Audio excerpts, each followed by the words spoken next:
Sorry about that. What's up? A little bit of a pause there. Uh, okay. Sometimes my screen doesn't come up. So I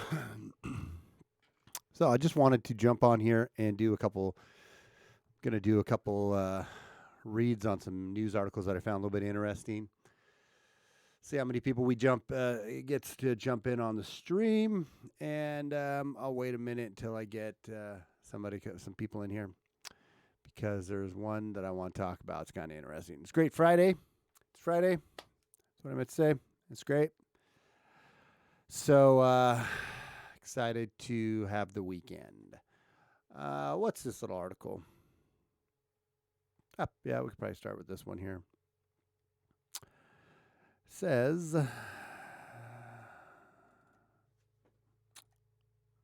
just give me a second to find it. The right zinger here. Zinger spin. Bam. Okay, perfect. Screen capture. ViewSonic. Okay. There we go. All right. Okay. I am going to, since I don't have anybody in here yet and watching this, I am going to redo this. Make sure that's go back into there. Have that there. And then start again. I don't know if anybody's watching, but welcome back to SJG Perspective. It's SJG Perspectiving. And I wanted to do a video on a few little things that I'm finding interesting right now. One of them being this one. Pointer's now retracted index of unreliable news websites was created by someone from the disgraced Southern Poverty Law Center, or as it's otherwise known, SPLC. It says Pointer Institute now retracted indexed of unreliable news websites, which was criticized for its inclusion of several prominent conservative-leaning outfits. Was compiled by someone who works for the disgraced Southern Poverty Law Center. What was the index? On Tuesday, Pointer released a list of 515 unreliable websites and encouraged advertisers to take this information into account when making business decisions. This list was criticized for seeming to target conservative-leaning websites, including CNS News, the Daily Caller, the Daily Signal, the Daily Wire, the Drudge Report, the Live Action, the Live Site News, Newsmax, Red State, and the Washington Free Beacon, and the Blaze. Oh, I didn't know the Blaze was on there too. Unreliable fake news, all these places. By Thursday, Pointer had deleted the list. It's crazy. CNN didn't make that bad boy. Pointer had deleted the list and issued an apology, admitting that they had found weaknesses in the methodology of the list. You think one of those reasons is who wrote it? This list was created for Pointer by Barrett Golding. Golding is an employee at the Southern Poverty Law Center. A LinkedIn profile that appears to belong to Golding lists him as a podcast producer at SPLC since January. What's going on, Rational Wrong Think?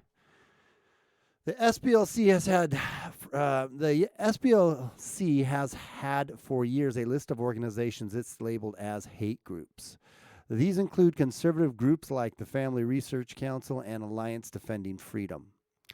In 2012, Floyd Corkins told the FBI that the SPLC's hate map was the inspiration behind his decision to kill employees at the Family Research Council.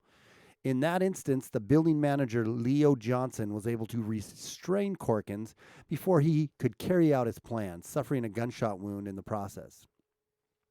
I remember that too. And it's so crazy how the right is always the ones who are instigating people to violence, right? But you have so many situations and so many articles or news stories that just go unreported, and you got to search for them. But the hate that's been coming out of the left is pretty alarming and scary, and the rhetoric that comes out of their mouths is like, wow. And they love to point the finger at the right for instigating all this hate and all this violence and all these terrible attacks on people. And In reality, man, it's so much more coming from the left and the rhetoric and the hate that they spin, the complete intolerance that comes out of them. There's no tolerance. There's no room for debate. There's no nothing. It's complete and total, you know, our way or the highway. More recently, the SBL's co-founder Morris Deese was forced out of the organization on March 13th following accusations that he had discriminated against black employees. Well, that'd be weird, being that the SBLC is all about, all about being, diversity and all about, you know, uh, no prejudice and all about just getting rid of the hate. It's so funny that they have all this hypocrisy just stagnating in their own organization. The group's president, Richard Cohen, resigned the following Friday in order to give the organization the best chance to heal. 1 second here. Okay. Sorry, I had somebody else talking to me. My bad. In April, Twitter severed its own relationship with the SPLC. Until that point, the SPLC had been a safety partner in Twitter's stated goal of fighting hateful conduct and harassment. In addition to this, Goldings has also written a number of stories about the scourge of fake news that the Reynolds Journalism Institute at the University of Missouri School of Journalism. In one story from February 15th, 2017, he wrote a sentence that he may have wanted to take to heart before putting together an outrageous list of websites. So this is the guy that's saying all these other sites are fake news and fake news is bad and you can't, we've got to knock down these bad, evil fake news websites. And putting all these people on the list that Twitter and all these other organizations used to vet whether or not they are legitimate sources, right? And he puts in here a nice little quote: to fight fake news, don't be like fake news. Stop promoting it, stop funding it, stop looking for it, and stop writing like it. All the meanwhile, he's doing the very damn thing that he accuses everybody else of. Big shocker on that one. Yeah, Rational put up here, Tommy Robinson has been attacked 3 times in the last 24 hours. The media and political class supports and condones it. I know. I just watched that. In fact, we'll play this here. Maybe I can pull that up here. Let me switch back over real quick. Yeah, I know that. I just watched that article, or I just watched that video of him. So Tommy Robinson goes out just to hand out some pamphlets and whatnot because he's running for MEP in the UK Parliament. He's running for UK Parliament. And he is slapped, pushed, spit on, and then a dude throws a milkshake in his face. The cops are right there the whole time and don't do anything about it, which in previous situations, less than that has been done to others, and the people immediately get arrested. But since it's Tommy Robinson, they literally have it out for Tommy Robinson over in the UK. They hate Tommy Robinson. They do not support him. They are in no way, shape, or form. They are out to get him. And if you're not familiar with this whole story in the last year, you just Google it and watch some of the videos. He was in prison for 6 weeks, maybe. Was it 6 weeks? Something like that. It was a month it was at least a month, at least 4 weeks. I think it was 4 to 6 weeks he was imprisoned for allegedly talking about a case. And in Europe and in Australia and in the UK, you can't talk about cases that are going on. You can't. It's not like over here where you can try it in the jury, which there might be some benefit to that, where it's kind of like they try to keep you innocent until you're proven guilty, but you're not allowed to talk about any of the case details because they don't want any, they don't want it to be biased, or they want to have as fair trial as possible. I think that's what they say the reason is for. But regardless, Tommy Robinson didn't do anything. The news was already out. So he started to and he wasn't even really reporting on it. He just was talking to one of the 12 that were involved in the the Muslim rape gang over there, the Islam rape gang, that they all got convicted of it. The grooming pedophile gang over there. And he was talking to him, and he got thrown in jail for breaching the for breaching the peace, something like that, and then also for breaching the gag order on it, which there wasn't a gag order at that point. But he literally got thrown in jail. Didn't have right to a real fair, any kind of fair trial, any kind of fair judicial process. And he was held in prison, and they put him in. They were going to put him in main population with a bunch of other Muslims. And you know anything about Tommy Robinson? I know if you know a little bit about him, you're just going to think, oh, that's that racist alt-righter, right, that lives over in the UK. Nope, he's not a racist. Nope, he's not an alt-righter. He's speaking out about the ills of Islam, of what they've done in London and is done over in Britain and whatnot, has happened, and he wants to have some reforms put in place. And everything he talks about is completely and thoroughly factual. Everything he talks about, everything he shares, but it thoroughly goes against. It is the as Rational Name says, it is the wrong think of the area. And so they absolutely pull, are after him just to absolutely get him in jail, get him killed, get him beaten up on the streets. The Muslim who threw the milkshake in the TR's face assaulted the woman to get at TR. Yeah, right. They told police ran away. Yep, exactly. And then you can talk about cases unless there's a suppression order. Tommy read info from BBC article. It was a setup. Right. So basically, if there's a suppression order, I'm talking to somebody who knows about this even better than I do. But basically, if there's a suppression order that comes out and says you can't talk about any of the details of the case, you can't talk about any of the details of the case. Well, Tommy hadn't been talking about any of the details of the case. And he was reporting on, or he read on a live stream when he was live streaming out in the street. I believe it was a live stream. He read one of the BBC articles and about this case. So the details were already out in the media, and they arrested him for contempt of court or whatever they call it over there. And yeah, he was thrown in jail for 4 to 6 weeks. Got out. Now he was retried on it, and I don't know if it got pushed out again. I think it got pushed out again because it got pushed up to the Supreme Court, and they were going to try then to get him again on some other charges.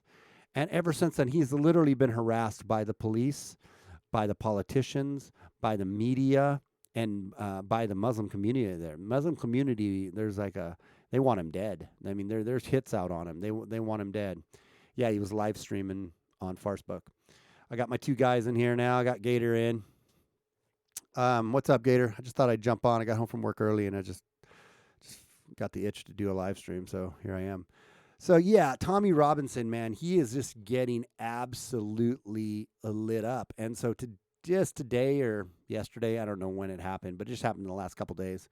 Okay, so, yeah, last 24 hours.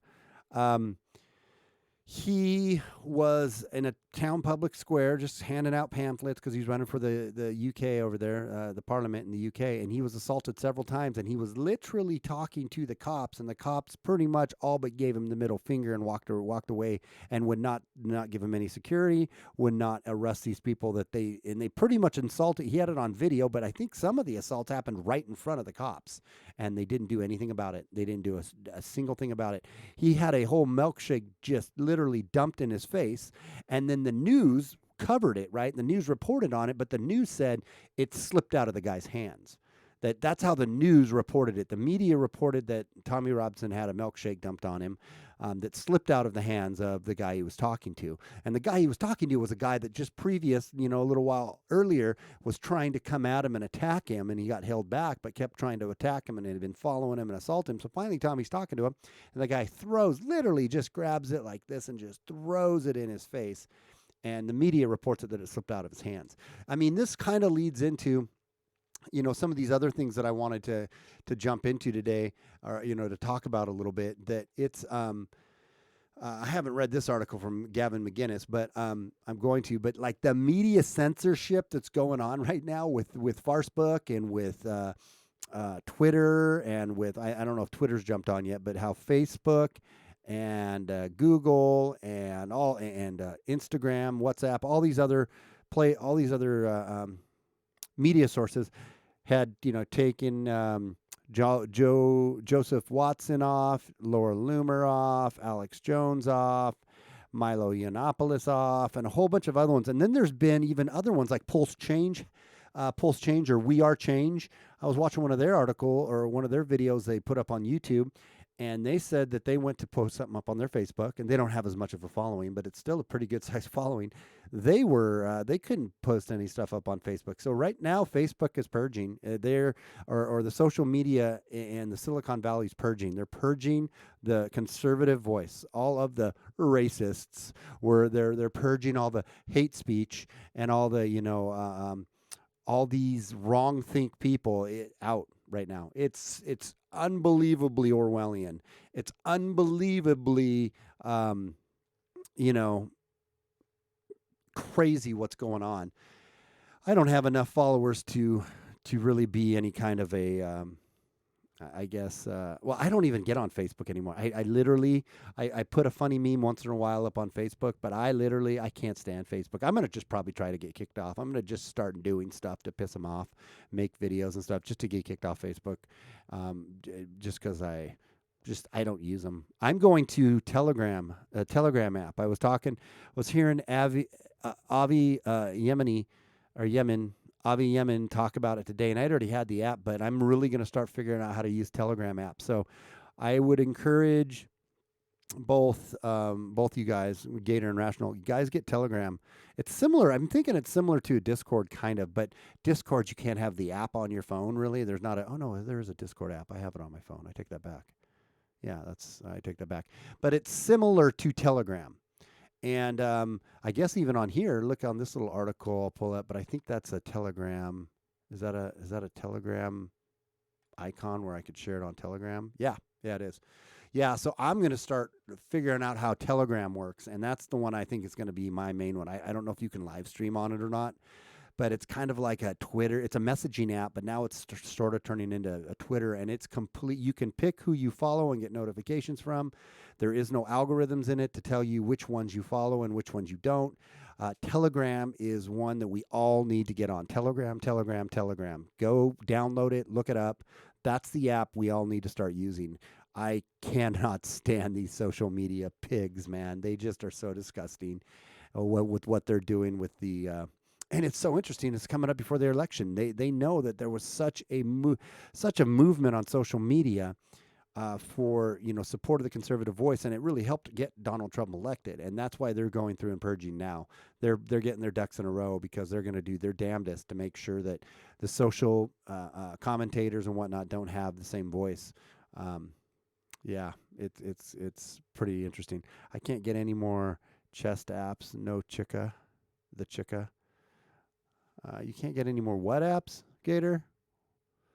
I can't get any more chat apps, the Chica. Oh, this isn't a. Well, this is just a social media app. It's not really like a chat app. It's like you'll have to look into it. Don't let the woman tell you what to do, man. You're the man. You do. You take care of business. It's not really a chat app though. It's kind of like it's gonna piss people off. I love it. They're gonna get all mad. Look at that misogynist. He's a misogynist. Okay. Then we got this article. I haven't read it yet. I just thought the title looked interesting. I know, man. Well, you don't want to make her cry, dude. That's not cool. Just don't be such a... I won't say it on a live chat. Yeah, that's cool. Get it with her and just show her that, hey, the reason I'm getting this, I'm getting rid of all these other ones. It's a good way to... you can keep your other ones until, we get kicked out. You'll know where we're at, man, if we end up getting kicked off. So this one says, nothing to do with hate speech. Gavin McInnes slams un-American Facebook censor. So he says, Facebook recent crackdown on right-wing figures. Facebook recent crackdown on right-wing figures is un-American and has nothing to do with hate speech. Vice Media co-founder and Proud Boys leader Gavin McInnes told RT. He's not the Proud Boys leader anymore either. This is kind of a misleading article. It's from RT, but he's broken up with the Proud Boys. He's not part of Proud Boys anymore, but he was one of the Proud Boy founders, and it was all started on as a gag and a joke. But anyways, I don't need to talk about the Proud Boys. I love Gavin McInnes. The social media giant purged a raft of accounts from his own platform and from Instagram on Thursday. The social media giants purged a raft of accounts from its own platform and from Instagram on Thursday, calling them extremists and dangerous. For 3 of the accounts, InfoWars' Alex Jones, gay conservative provocateur Milo Yiannopoulos, and activist Laura Loomer, their associations with McGinnis was used as evidence for the ban. I just can't believe these. Facebook, I hate Facebook. I just fucking hate them. Pardon my French. Sorry, Cindy. Oh, I can't stand them. They make you into a supervillain, and you go, wait, that's not me. And they cut you off because they can't win. McGinnis told RT, anyone with a dissenting opinion from the mainstream media has to be silenced. That is so damn true. It's so fascist. Talk about, they call us the fascists, man. It's so funny.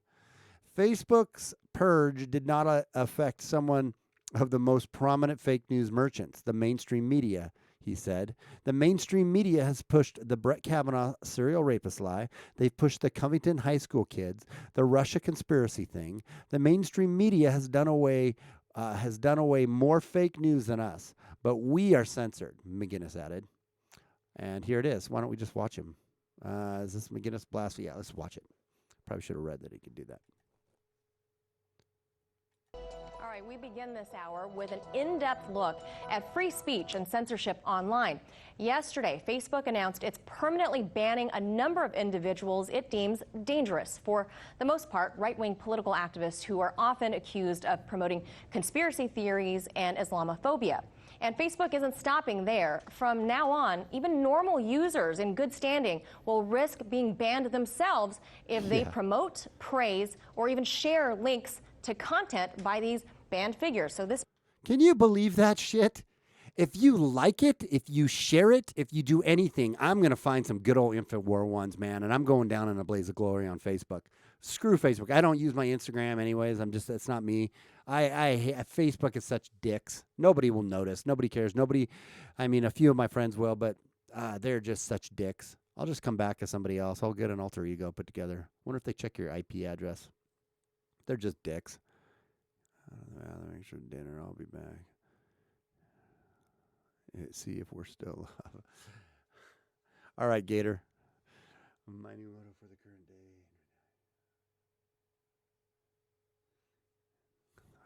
And Rational says, my new motto for the current day in relation to the social media purge is first they silence, then comes violence. When the left unpersons you, they usually beat you. Tommy Rodinson is receiving it now. Yeah, you're right. I want to start the milkshake for Tommy Rodinson challenge where we all get people to upload content of people. That's a great idea, man. We should. Anyways, let's watch the rest of this. This means you.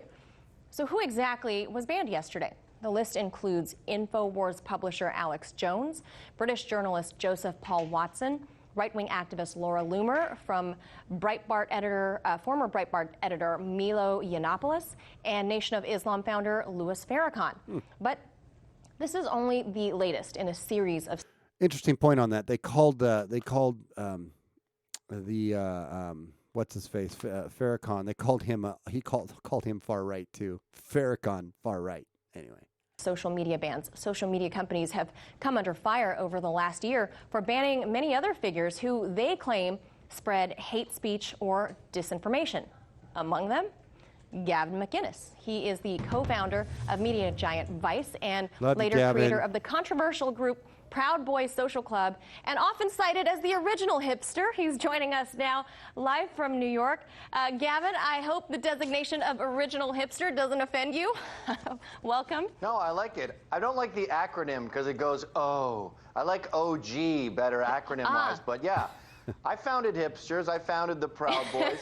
And part of the ban today, by the way, Alex Jones, they say he was banned because he hosted me on his show. Yes. And Laura Loomer, they said she was banned because she praised me somehow. So simply praising people they deem as evil is enough to get you banned. Yeah, we will certainly cover all that. We've got to wait for all the video clips to show up. So sit tight.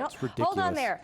Since this news first broke yesterday, though, Facebook has offered some explanations for why particular accounts were banned. And there was one thing in common. Like you said, that's you.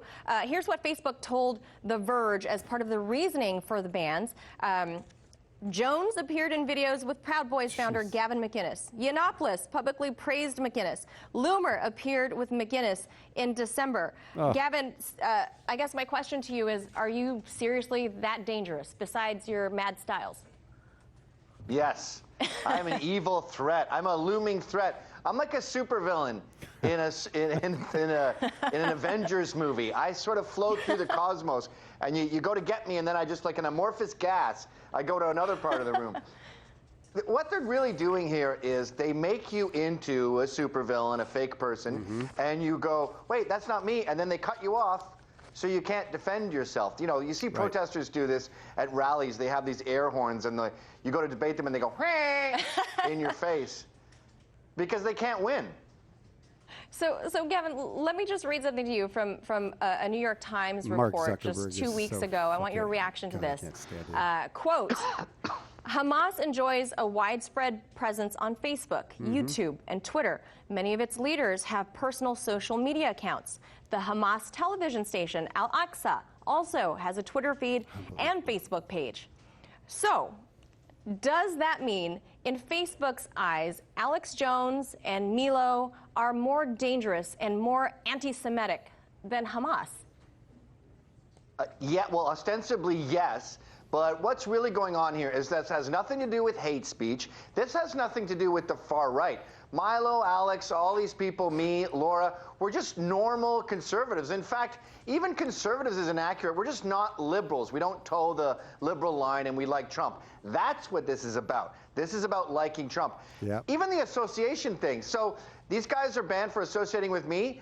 Farrakhan is a villain, right? He's one of the bad guys. What about Barack Obama associating with him? Stevie Wonder being on his album, Snoop Dogg appearing on Farrakhan's album. Those guys aren't banned because this has nothing to do with hate or associating with hate. This has to do with making sure Trump doesn't win in 2020. It's all propaganda. Yeah, it is. So we spoke yesterday with investigative journalist Ben Swan, as well as some other folks who have been banned in the past themselves, like Tommy Robinson, Enrique Tarrio. They all warn that this isn't going to stop at Facebook and Twitter. Already we're seeing similar moves by Chase, PayPal, MasterCard even. You know, what's next? Is your cell phone provider next, or you're not going to get an apartment, you're not going to get approved for an apartment next? Isn't this kind of a slippery slope when social media and other activists within these big companies can start dictating who can have and do what? So before he responds to that, we are literally going down the road of what China's doing right now with their social credit score. China, and there's many people, when nobody's talking about it, but there's a lot of people here in America who want to go the way of China in the dystopian, authoritarian, Orwellian, all the aliens and alien things you can say, throw at this thing that China's doing right now. China right now, they literally, if you associate with the wrong people on your social medias, if you buy the wrong kind of food, if you're not on time, if you buy, or if you pay your bills a little late, all of these things go into your credit score. It isn't just like your, actual credit scores that we have now, the Experian credit reports and all the other credit report agencies that if you pay a bill late, it goes on your credit report and then it's harder to buy a car. No. China has encompassed the whole thing called the social credit score over there, where they literally can ban you from travel.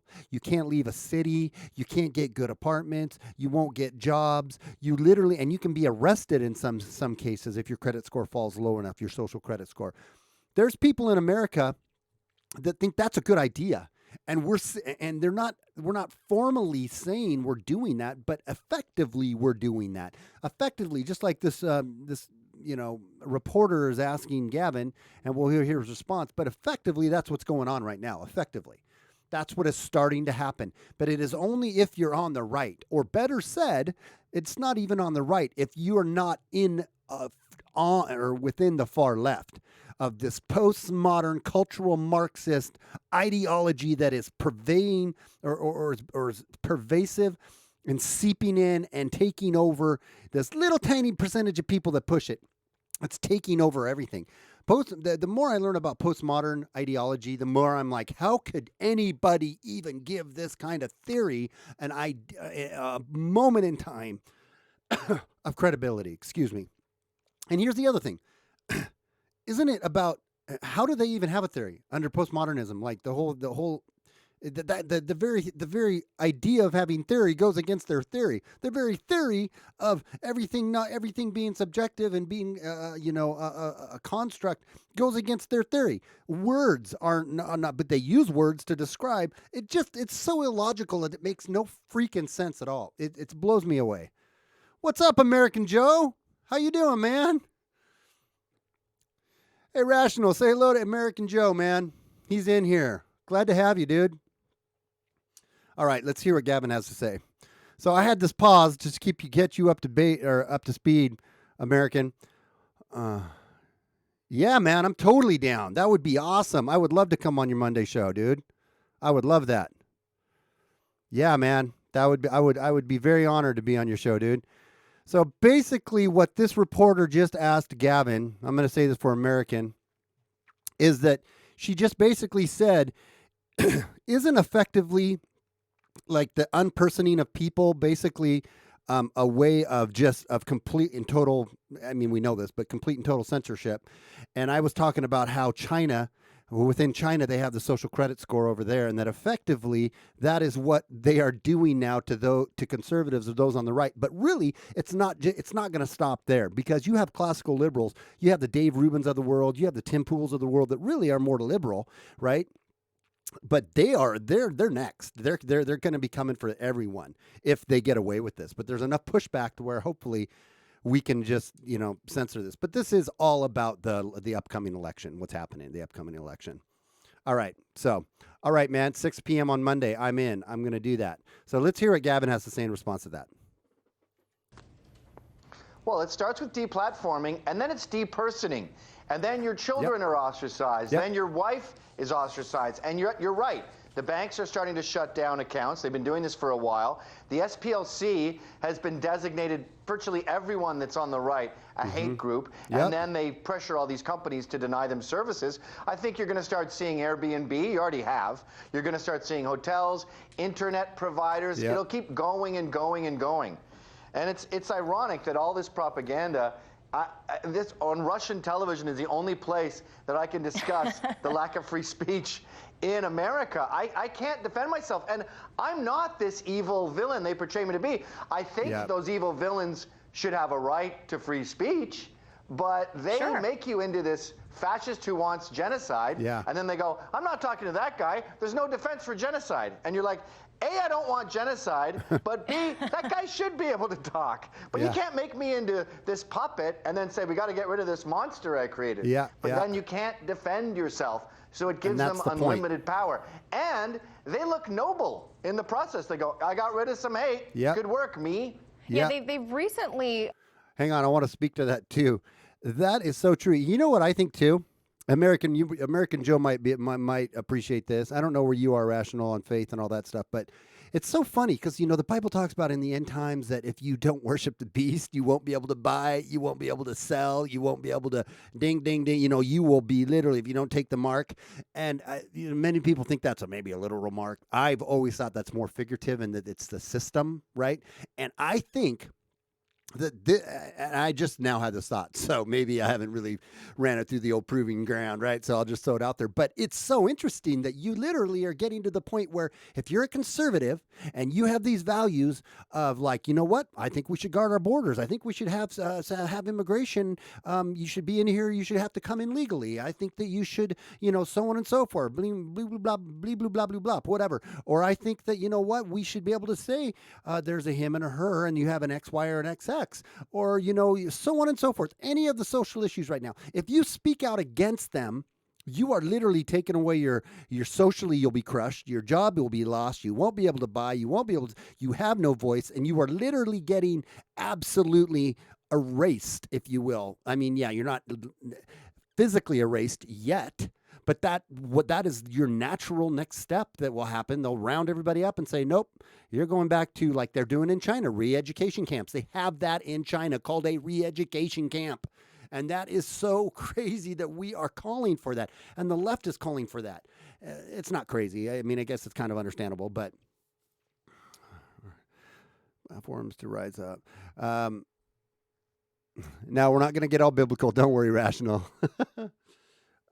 Rational or American Joe said, think of the market right now for free speech platforms to rise up out of this mess. I wish I had a few million. I know.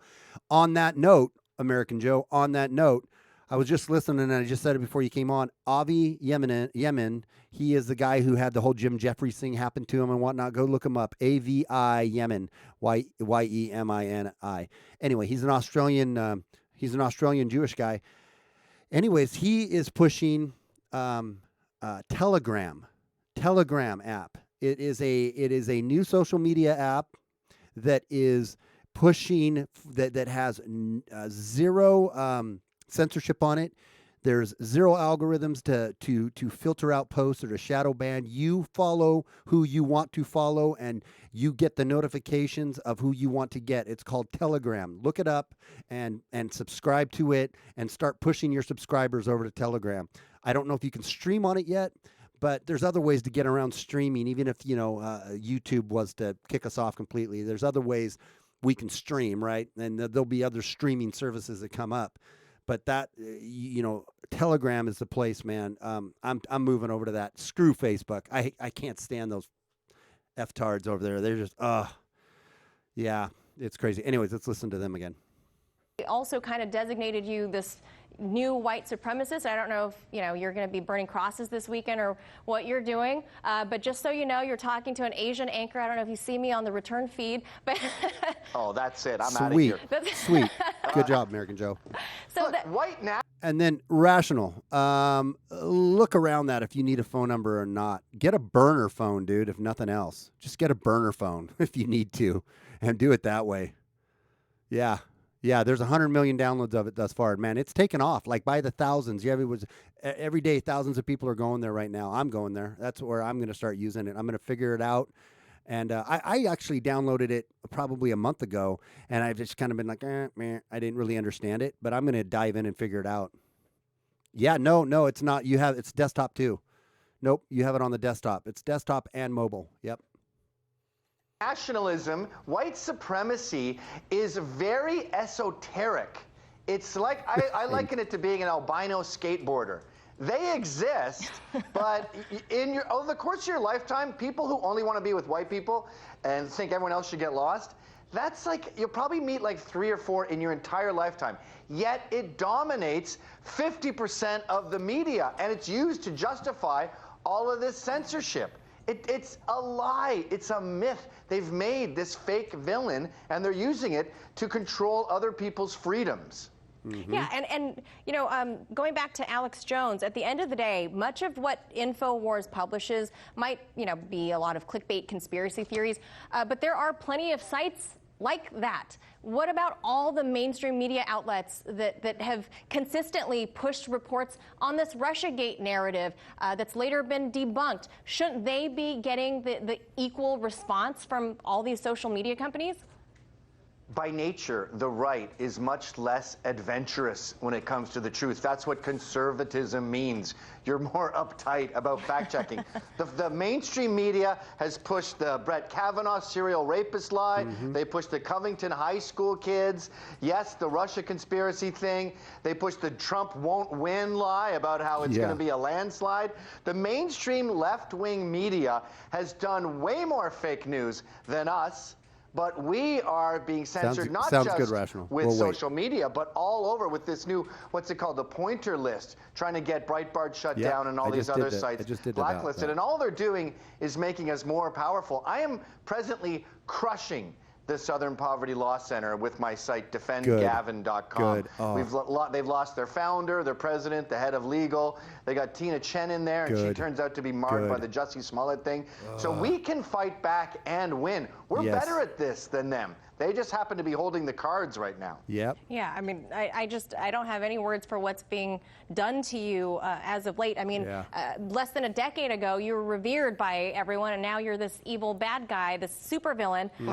Now, last question for you, Gavin. The biggest headlines from these hate speech bans are always focused on right-wing activists, as you've so poignantly pointed out to us.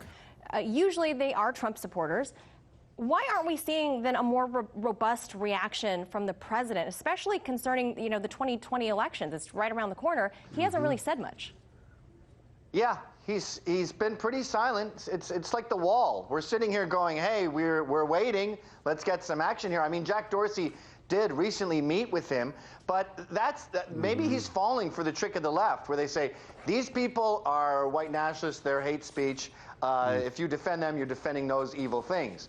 And someone has to get in there and go, no, they're not those things. Let them speak. Let them defend themselves. I would definitely like to see more action from Trump on this, because it's un-American. America was founded with people arguing back and forth, and eventually, and it was at Britain's behest, by the way, eventually they said, let's get Britain out of here. And they started America. We are now shutting that down, where anyone with a dissenting opinion from the mainstream media has to be silenced. So that leaves Fox News and a handful of others, and it's manipulation. They're trying to manipulate the election. Yeah, that's not exactly American. what it is. All right. Unfortunately, I got to leave it right there. I could keep going on. No, that's exactly what it is. It's all about manipulating the election at this point. That is exactly what it is, and it's not gonna work. This one was another one similar to that. We probably got all our fill on that one. But Trump Jr. hits out a Facebook censorship campaign over Alex Jones ban. Donald Trump Jr. has lashed out at what he called the purposeful and calculated silencing of conservative voices on social media following the latest Facebook ban against Alex Jones and other right-wing commentators. And I'd like to say, I've always said this. Alex Jones, I've always felt is a little shilly and is always been like, dude, I'm a conspiracy theorist on a lot of stuff. People who know me know this. But Alex is just so over the top. I've always kind of been very hesitant of him. I'm like, I don't know about all that. He mixes some true stuff in there though, with some not so truthy stuff in there, for sure. I will, American Joe. I will shoot you. Well, you're in our Discord chat, aren't you? Did you not? Hang on before you go, man. Let me give you this new Discord. I'll send it to you. I'll send you an email. So I'm offline when I do it because I don't want to put it in the chat. But I will connect with you for sure. But anyways, Alex Jones, I've been like, questionable. But that's the whole thing about free speech. It's like, even if it's questionable free speech, if you're not calling for actionable violence against someone, then you should be able to say what you need to say and then let the court of public debate say whether that holds water or not. But don't silence, censor someone because you don't like what they have to say. And so anyways, I might pop over and say hi on your show too, depending how long this goes. Thanks for stopping by, American Joe. I appreciate it, man. Shout out to American Joe. Anybody who watches this now or watches it later, please go subscribe to him. It's a great channel, and he's got good stuff to say. So potentially, I can't see because it's so small, but potential light just stopped in and said, I used to love Alex Jones, but he's changed over the years. Yeah, that's kind of how I feel about him too. But regardless, I mean, just to censor him, to shut him off, it's so ridiculous. It's so ridiculous. It says, tweeting about the platform's controversial ban to Alex Jones and other popular figures, including Milo Yiannopoulos, Laura Loomer, Louis Farrakhan, Trump Jr. said the censorship should terrify everyone. He said the latest steps has been Facebook's most severe measure yet against the likes of Alex Jones and others. Showed that they were taking their censorship campaign to the next level. Ask yourself, how long before they come to purge you? We must fight back, he wrote. Yeah, absolutely, man. And I don't want to totally beat a dead horse because we've heard about this topic, a million times by now. So it's not like it's brand new breaking news. Everyone's talking about it. But it's really interesting to me. It's really, really interesting. And I know out of the ashes, I always believe that when there's a need, someone's going to rise up. There's something's going to rise up out of it. And there's other ones that are going to rise up, that are going to take the place, because there's going to be a need, right? Wherever there's a need, wherever there's a, a demand for something, somebody's going to step in with the bucks to create it. And so Telegram, again, I keep pushing it. Telegram is the place to be. I'm going to put in one of these next streams real soon, I'm going to be streaming on the bottom there, my Telegram address. But I believe it's SJG Perspective. If you search for me on Telegram, if you download it, exactly, demand creates supply. If you search for me, download Telegram, search for SJG Perspective, you'll find me, subscribe to me. And because that's a place that I believe is going to be is really going to be the future of social media. Many people are going to go there, and I can't wait to see Facebook fall flat on become MySpace, man. People are leaving. I'm so bored with Facebook anyways. Anytime I post something on there, nobody sees it. There's only a select few people that see it when I'm not being shadow banned, or when I'm not putting the wrong tag words into my videos. And then they get all your information and they sell it out to everybody. They're just disgusting. I hate Facebook, man. They bug the hell out of me. And Twitter, the only reason I'm on there, I just got on there a few months back, was because everyone was on there, and I was like, well, it's a good place to share my videos and try to get some following and push it over to YouTube. But who knows when YouTube's going to start really, they're really cracking down. Not who knows when they already are really cracking down on people, the bigger channels. Hopefully they see what's going on and they stay out of the fray. And everyone's like, well, yeah, but where are the lines that we draw? Well, where are the lines that we draw with this free speech? How do we design the lines? How do we blah, blah, blah? It's real easy how we design the lines. We follow the damn Constitution. And if you call for actionable violence against somebody, you should be banned. I'm all for that. Ban that son of a bitch, get them off. If they're calling for actionable violence.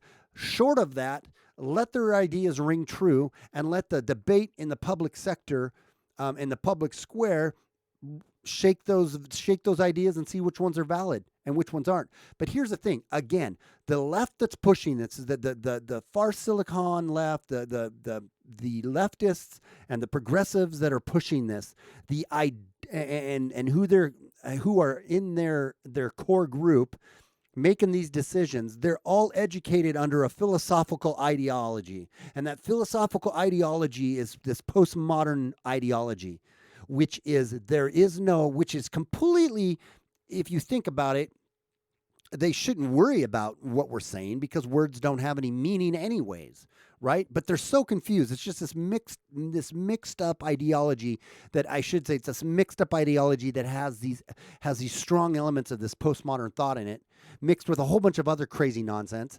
And it boils down to is that if you don't agree with us, we're going to silence you. That's not a newsflash. We all understand that. But the ideology that is behind it is this nonsensical, there is no absolute truth, right? Everything's a construct. We need this deconstructionism, this relativism, all of these things that's what pushes them. That's why, there's this whole, your gender or your sex. Gender and sex are two different things, And if you come out and say, no, gender and sex aren't two different things, we silence you because you're speaking logically. You're applying meaning to words, and we don't do that. We care about feelings, and we just care about experiences and interpretation. And it's everybody's personal interpretation. And unless that interpretation is different than my interpretation, it makes me so insidiously pissed off at what's going on. Read a couple comments here. It says, Potentialite says, and I agree, Alex Jones should not be silenced. No one should. Amen. The Constitution takes care of all this. We just need to follow it. Exactly. We don't need to get away from and water down the Constitution. We need to get back to it. Tom Ben said that in one of his videos, and it made so much perfect, just the way he worded it. It made perfect sense. He goes, the problems that we're having right now is because we are getting away little by little from the Constitution and the Bill of Rights. That's why we're seeing so many problems arise. If we got back to the Constitution and the Bill of Rights, these problems would vaporize and go out into the ether and be more or less done, because we need more, and we need to follow it, not water it down. It just blows it. Just ticks me off. Anyway. Three-way deal. Trump says China wants to join nuclear pact with Russia and U.S. Well, this is good news in a lot of ways. Probably won't get much press, but I haven't read the article The title seems like it's kind of good news. Let's read it, see what it says. Switching gears now. It says, three-way deal. Trump says China wants to join nuclear pact with the U.S. and Russia. Okay, so China interested in joining a nuclear pact with the U.S. and Russia to reduce the number of nuclear warheads, U.S. President Donald Trump said. Why isn't this getting some press? Oh, that's right, because Putin's the devil, right? And I just got done ranting on China. I am no fan of China, but man, they're getting strong and they have a lot of nuclear missiles, and we don't want to go to war with them. So anything we can do to actually keep the threat of mushroom clouds going off in our backyard is a good damn thing, in my opinion. It says we're talking about a nuclear agreement where we make less and make. It says where we make less and they make less, and maybe even get rid of the tremendous firepower we have right now. Trump told reporters at the White House on Friday discussing his phone call with Russian President Vladimir Putin. Well, just be careful with that. Make sure that everyone's playing by the same rules if you do that. Figure out a way to make sure everyone's getting rid of the same amount of, bombs at the same time. But I don't think the military-industrial complex is going to allow Trump to do that. The real deep state, the ones that are trying to push us into Venezuela right now, the Pompeos and the Boltons of the world. I don't know if they're going to allow that to happen. I think it's a good thing that we should be diminishing that and getting away from the threat of nuclear damn war. But whether or not that's a real possibility, that's a different question. Trump said he and Putin discussed a possibility of making it a three-way deal with China, adding that Beijing would very much like to be a part of that deal. He had brought up the topic in the ongoing trade talks with Chinese, and they were more excited about it than ever, about trade. They are more excited about it than even trade. Okay, and it says, earlier this month in a meeting with a Chinese trade envoy, Trump bemoaned the levels of military spending by major powers, suggesting all that money could be better spent on other things. I think it's much better if we all got together and we didn't make all these weapons, he said at the time. Wow, that's a great idea. And that's one of the very main reasons why I was excited when Trump got elected, was this, that we were going to not be pissing off the rest of the world and getting in closer to war like Hillary would have taken us to, but we were going to get away from that. And we were going to try to start having a little more peaceful relationships, even with people we don't agree with or that maybe we don't see eye to eye with. We weren't going to start pissing in their backyard and trying to get it, poke at them with a stick. Let's lower the threat of war, not increase it. Even as he talks about arms controls, however, Trump has backed the $500 billion Obama-era project to modernize the U.S. atomic arsenal, pulled out of the INF arms control treaty with Russia, and updated the U.S. nuclear posture to be more aggressive. Okay, well, he's showing a sign that, hey, I'm going to beef this crap up. You can spin this two different ways, but maybe just right now, I thought this coming to me. He's saying, I'm going to beef this stuff up, but I'm willing to play if you're willing to play. Maybe that's not a bad strategy. Even though because ultimately the end of that strategy is we all are going to pull back and we're all going to say, okay, we don't want to do this. The U.S. is looking at a military budget of $718 billion or more in 2020, more than the next 12 countries combined. Thought its national debt has surpassed $22 trillion and is continuing to rise. China's 2019 military budget was estimated at $224 billion, and Russia was far from that. Was far more modest at $44 billion. But we also, part of that whole military budget that gets conflated is all of the installments we have around the world that in military spending is going to keep those installments going, which, granted, I would take more of a Paul approach, a Ron Paul or Rand Paul approach of saying, hey, let's pull back some of those installments all from around the world and let's start focusing more on our plot of land and worrying about what we're doing here and not trying to police the world. So there's that. Yeah. A couple thoughts here, or a couple comments here. Australia, I remember you from another one of those streams. Yeah, Rationals and my Aussie guy. China and Russia nuke deal, I mean. What are you talking about up there? He says, Trump spoke about it in presser with Slovak leader earlier, including the trees. Yeah, exactly. Rational said, yep, I'm Aussie. I'm keeping it silent because speaking is, sorry, never mind. Meh. I won't promote that, what you're just saying there. That's the thing. Keep speaking out. Don't be silent. Resistance to tyranny is obedience to God. You think in the U.S. don't realize how lucky you are to have constitutional free speech rights. I know that. All these freaking millennial turds and people that don't get how we are the last Sebastian of free or bastion, not Sebastian, the last bastion of free speech in the world. And it's slipping away, man. It's slipping away from us quite more rapidly than I think makes anybody comfortable. I'm getting a couple text messages here. I want to make sure that's not the kids or whatever, or my kid who's hearing my stream and not liking it. Okay. Cool. What was there? A couple other articles here I was thinking sounded kind of interesting. By the way, tonight at 9:00 my time, so in 3 hours, 3.5 hours, 3 hours and 15 minutes, Chrissy Ann is having the Chrissy Ann show's going on, and it should be a kind of a fun stream. They invited me to come on tonight, so if I'm not busy later, I might do that. So it's the Chrissy Ann show, and you guys should check it out. It should be fun. Worse than Watergate. Barr opens probe into FBI spying on 26 campaign. This is one it's okay to talk about. Okay, good. All right, you're out of the closet. That's good. So this article says, worse than Watergate, Barr opens probe into FBI's spying on 2016 Trump campaign. Oh, man, I hope they keep pissing Barr off and just keep poking at him and so he really digs into the spying and into Hillary and into the dossier and into everything. It would be so golden, man, if all this stuff about the pieces of crap in the FBI and Obama, what he was pushing for, and all these spies that were spying on Trump. That'd be so great if that came out, man. That would be great if that came out. People say that's terrible, man. It's really going to hurt the whole national image in the country. No, we need to cleanse house. We need to cleanse it up a little bit. Let's get the truth out there. Attorney General William Barr has formed a team to investigate allegations the FBI and the Justice Department spied on the Trump campaign in 2016 as the GOP demands a probe into the scandal they've called worse than Watergate.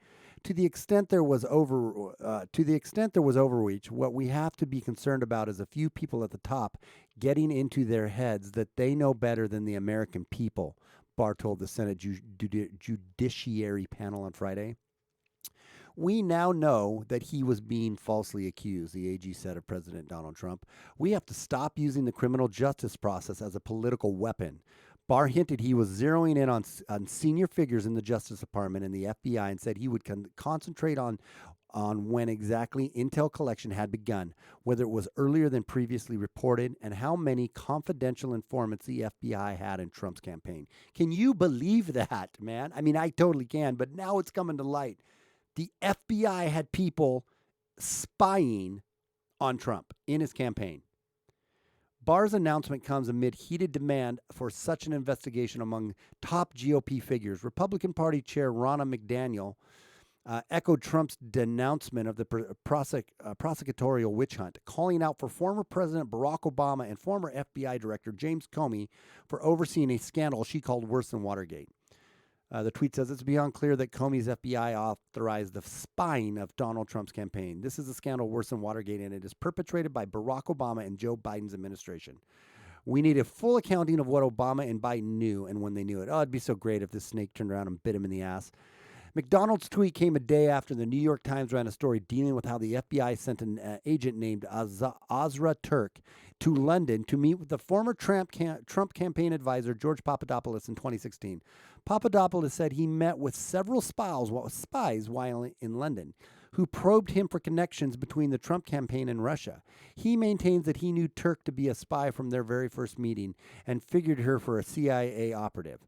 The FBI counterintelligence operation against Papadopoulos and the Trump campaign is currently being probed by the Justice Department's Inspector General, Michael Horowitz, with a report due later this month or in June, according to Attorney General William Barr. Among other things, Horowitz reports will examine the actions of Stephen Halper, a Cambridge University professor and FBI informant who invited Papadopoulos to London and spoke to several other Trump campaign officials to gather information for the Bureau.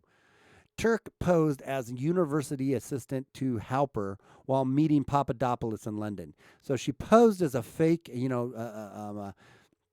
assistant to Halper and tried to get information from Papadopoulos on Trump during his campaign to feed that back to Hillary and to feed that back into some sort of witch hunt, like Trump has called it, into being able to frame him basically and have dirt on him to make sure he doesn't win the election. It was literally a soft coup, saying just like the whole thing that happened with the FBI guys. I forget their names right now. That were basically saying we'll have an insurance policy. We'll have an insurance policy. You know, we'll make sure he doesn't get elected. I'm paraphrasing, but you know, you mean what I know. President Trump greeted the New York Times report with interest. Finally, mainstream media is getting involved, he tweeted on Friday. This is bigger than Watergate, but the reverse. Finally, mainstream, I just read that. Watergate was a scandal that brought down President Nixon in 1974 after he was accused of sending agents to break into the Democrat Party offices and then covering it up. With special counsel Robert Mueller's final report clearing Trump of any collusion with Russia, the investigation pendulum has begun to swing back towards the FBI and the Democrats in Washington. God, I hope it works. I hope it continues to go. A.G. Barr sent shockwaves through the Washington establishment last month when he declared the FBI spying did occur on Trump campaign. I think spying on a political campaign is a big deal, Barr told congressional hearing. On Capitol Hill, Representative Devin Nunes has said that he will make several criminal referrals to Barr, while Senator Lindsey Graham, Republican South Carolina, promised to launch his own investigation in the FBI's Trump probe. They were so in the tank for Clinton and hated Trump's guts, Graham told McClatchy on Wednesday, referring to the FBI. So yeah, that's gonna happen, man.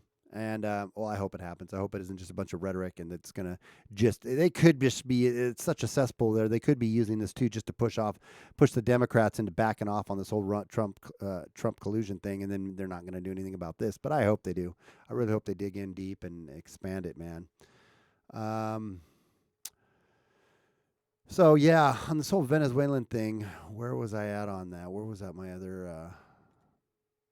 Yeah, so I've said a lot of good things about Trump and about how I'm hoping he pushes back, and I hope everything, this goes correctly. Here's something I don't agree that he's doing, and anybody who knows me knows what it is. It's Venezuela. Putin to Trump. Foreign meddling undermines chances of political settlement in Venezuela. Now, before everybody gets their panties in a twitch that I'm using RT as a news source on this, the fact of the matter is this. I've read all the articles from CNN, MSNBC, Fox, Washington Post, New York Times, all of these articles in Venezuela. And one thing that's interesting and should always make you go, that's weird, is when pretty much all the left and the right media conglomerates agree with something. And especially when they agree with something that has to do with war. When they're agreeing that we should be in war or go to war or so on and so forth with war, you should know that something funky is going on and doesn't smell right. Now, anybody who's gone back and can watch some of my videos on Venezuela, I think us getting involved in Venezuela is such a terrible idea on so many ways. I am not defending Venezuela. I am not defending Maduro. I am not defending socialism. I am not defending any of that stuff about them. I'm not saying he's a good guy. I'm not saying that he hasn't done some really bad things to his people. What I'm saying is he was democratically elected. And you can say, well, that democratically elected or that Democrat election wasn't really that democratic. And all the opposition was to Maduro was kept from coming out and voting. Well, when you look into the facts, that's not true. The opposition of the people that were keeping or the people that were opposing people coming out to vote were those who were opposed to Maduro. And the reason they were doing that is because they wanted to give it the appearance of what I understand, and I'm not saying nobody can know anything for sure, but one of the theories and one is some very, and it's not just theories, there's some very good facts to support this, which I'm not going to get into right now, but you can look it up yourself, was that the opposition was keeping people back from voting, going to the voting booths because they wanted the appearance that Maduro completely strong-armed the election so that they could delegitimize it and they could do what they are now doing. This, although starts way back, many years ago, all the way back into the Obama administration, farther back than that, even into the previous Bush administration. And in 2002, we tried helping a coup in Venezuela that fell flat on its face. But even Obama we've thrown sanction after sanction after sanction on Venezuela, from Obama through Trump. And my feeling on this is because Maduro planned on getting Venezuela off of the petrodollar over a year and a half ago, something like that. He was trying to push Venezuela off of the petrodollar. And when you go off of the petrodollar, or when countries don't want to play nice with the petrodollar, we get really mad. We get really mad, and we do really bad things to them. Libya, Iraq, Syria, but it wasn't really the petrodollar in and stuff that they weren't doing, but they weren't letting oil through Syria. The Iran, all these other countries. When it comes to oil, and especially when it comes to oil and the petrodollar, and you don't play nice with America, they find a way to demonize you and then attack you. And that's really bad. I'm not for war. And I think that all these people that are screaming how we should be doing something in Venezuela, right, are the same ones who are screaming about what we did, what Russia allegedly did to us in our election, interfering in our election, right? By doing some Facebook bots, right? They screwed around with us by doing some Facebook bots and some social media campaigns. Yet we are funding and supporting and saying that an elected official is not the real leader of the country, and saying we choose this guy, and if you don't get on board and step down, military options are on the table. We are completely out of the closet supporting a coup in a country, and we shouldn't be doing that. We shouldn't be getting involved in any other countries. And one of the articles I just read was that Trump now is kind of stepping back from Pompeo and Bolton. Friday, today, he said he's kind of stepping back from the war rhetoric, because Pompeo and Bolton are both crazy war hawks, man. They want the fight. They want war. They're all about it. And Trump is kind of pulling back a little bit, which good on him. I hope he really does. I hope he really pulls back from this Venezuela thing. I hope he doesn't get his ego involved and think people will make fun of him and say he's weak or say whatever. I hope he pulls back from this, because there isn't genocide going on in the street. I know that one tank that ran over some protesters, that was terrible and horrible, but I'd like to know the whole story on that too. But other than that, we should not be getting involved with them when it comes to overthrowing and causing a coup and putting in our elected leader, our chosen leader to be another country's chosen leader. It never works out well. It's going to cause all kinds of problems. It's going to get us in a conflict with Russia or China, because they're both allies of Venezuela. And it's just going to be bad. It's just bad. It's just bad all the way around. And we are meddling in it, and we shouldn't be. And it's wrong. That says Russian and U.S. president talked on the phone on Friday. Among other issues, they discussed Venezuela, where a military coup attempt was averted earlier this week. Foreign meddling and attempts at forceful regime change in Venezuela only undermine any prospects of resolving the crisis through political means, Putin said. Only Venezuelans themselves have the right to determine the future of their country, he told Trump, according to their Kremlin website. There were clashes in Caracas on Tuesday and Wednesday as self-proclaimed interim president Juan Guaido, who was educated in Washington, D.C., he was educated in a U.S. University, just so you know. And most Venezuelans, until he was appointed the new president by America, didn't even really know who Guaido was. He was not a strong national force there. He was a handpicked sympathizer, handpicked from America to be put in and to be a leader there. Announced, so the interim president, Juan Guaido, announced the so-called Operation Liberty. But the coup attempt swiftly fizzled, and after failing to garner enough support from the public and from within the military, which largely remained loyal to the elected president Nicolas Maduro, U.S. Secretary of State Pompeo claimed that Maduro was about to flee Venezuela for Cuba during the escalation, and that it was Russians who told him to stay. Sergei Lavrov, Russian foreign minister, said these statements were false. Maduro came out and said, "You're full of crap, Pompeo. I never was going to flee and leave the country." But they, again, the propaganda machine here is saying, oh, the Guaido's gaining all this steam, which he wasn't. Oh, he's got all the support from the military, which he didn't. Oh, he's really taking over here. It's going to happen. Maduro is got 1 foot out already on the plane. He's just going to get the heck out of Dodge. He wasn't. It's all propaganda to make you think that us doing what we're doing in there is good and that Maduro is terrible and he's hurt the people and we need to get him out. He's a bad guy. It's the same damn rhetoric we've heard over and over and over again. Since the beginning of the crisis in January, Washington has outright backed Guaido's claim to power as it's itching to see the socialist government in oil-rich Venezuela outed. And it is, and it's because they're not playing nice. They're not playing nice. And we don't like it when people play nice. And this turd bucket, I don't like her. I haven't read this article, but I read the headline, and I agree with it. I have to say I agree with it. I hate saying that. Ilhan Omar, don't like her. We saw this playbook in Iraq. Ilhan Omar shoots back at VP Pence in socialism spat. She said freshman Congresswoman Ilhan Omar has fired back at Vice President Mike Pence, after Pence accused her of choosing socialism over freedom by opposing regime change in Venezuela. Just as in interventions past, those who oppose war are labeled supporters of dictators and haters of freedom, Omar tweeted on Friday. We saw this playbook in Iraq. I agree with her. She's right on that. It's true. Again, this isn't in a defense of Venezuela being a great place or socialism being great there and we've just demonized it. We haven't helped in a lot of our sanctions, but it would have failed on its own, and I don't know why we just didn't let it and just didn't intervene at all on anything.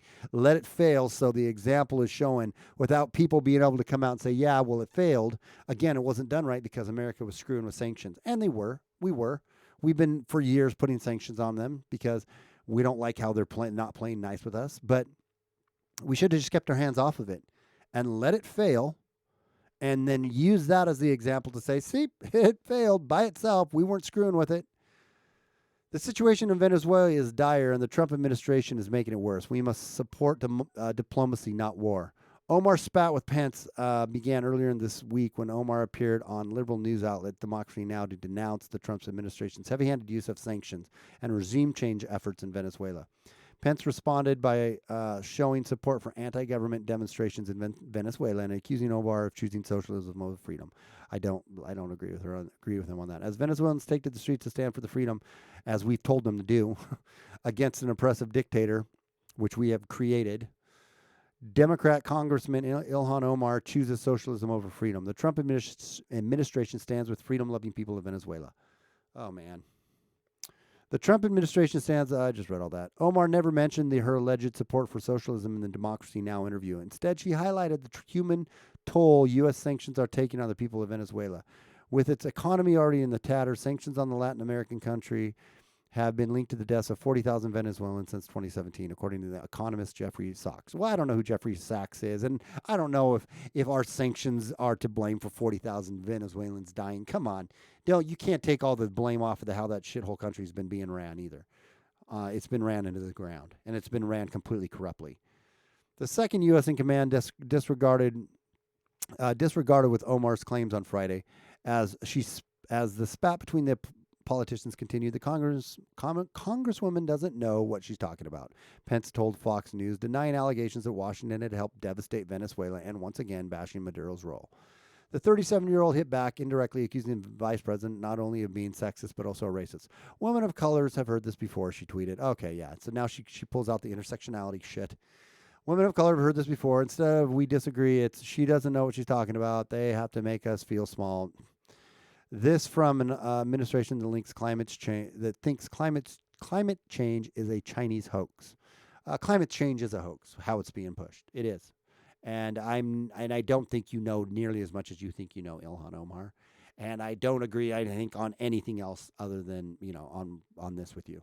I don't agree. I think you're a turd. But the fact of the matter is, us screwing with Venezuela and demonizing them is wrong, and we shouldn't be doing it. And that's all I'm going to say about that right now, because that's that.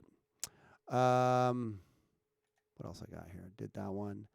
I'm going to close these out that I did. I did that one. I'm going to read some chats here. In a second. Did that one.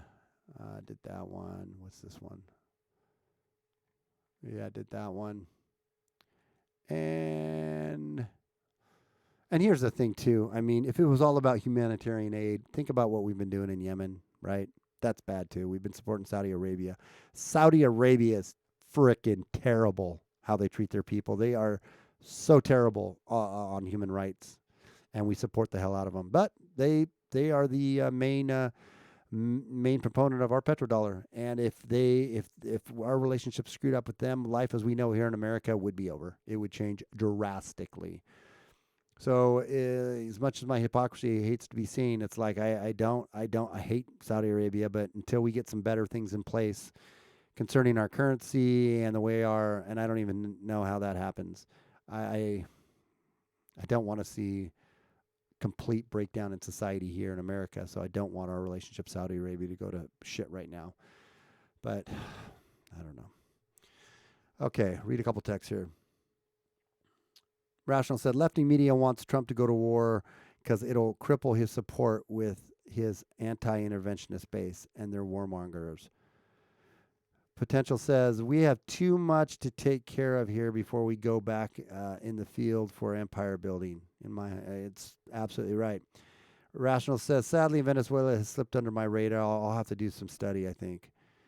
Gaddafi wanted off the petrodollar, didn't work well for him. Rational says, Hillary Hillary had him taken out, even though she knew the fallout would be global terror. She could be in the cell for the life. She should be in cell for life for. I can't read. She should be in a cell for life. The psycho. Yeah, she is.